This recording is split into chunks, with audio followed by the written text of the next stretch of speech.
అమ్మ మరి అలాగే జోగి రమేష్ని అరెస్ట్ చేశారు కదమ్మా, దీన్ని ఎలా చూడాలంటారు? ఎలా చూసేదే ఉందండి, ఎవరో తప్పు చేస్తే వాళ్ళు ఖచ్చితంగా అరెస్ట్ అన్నది ఉంటుంది. మరి ఆ రోజు బాబు గారిని కూడా మరి అరెస్ట్ చేశారు కదా, మీ గవర్నమెంట్లో అరెస్ట్ చేశారు కదా బాబు గారిని కూడా. మరి బాబు గారిని అరెస్ట్ చేసినప్పుడు లేనిది జోగి రమేష్ గారిని ఆయన తప్పు చేశాడని అరెస్ట్ చేసినప్పుడు ఎందుకు అలాగా? ఇప్పుడు తప్పు చేసిన వాళ్ళని అరెస్ట్ చేయడంలో తప్పు ఏమీ లేదు.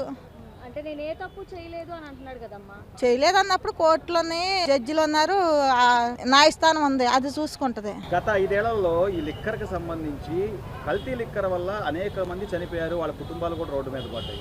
కనీసం అప్పుడు జరిగిన దానికి తీర్పే ఈరోజు ప్రజలు మీకు 11 సీట్లు ఇచ్చారు. అయినా కూడా నిస్సిగ్గుగా మళ్ళీ ఈ ప్రభుత్వం వచ్చినప్పుడు కూడా ఈయనే తీసుకొచ్చి ఆ వ్యక్తుల్ని ప్రోత్సహించి డబ్బులు ఇస్తారని ఆశ చూపించి మళ్ళీ తంబళ్ళపల్లిలో కానివ్వండి, లేకపోతే ఇక్కడ ఇబ్రహీంపట్నం పలు ప్రాంతాల్లో ఈ కల్తీ లిక్కర్ని ప్రోత్సహించడం అనేది ఎంతవరకు న్యాయం అమ్మా ఈ ప్రభుత్వం? గతంలో మీరు చూసినట్టయితే వారంటీలతో కూడా బిల్డింగ్ల మీద సారా గాయించిన రోజులు ఉన్నాయి.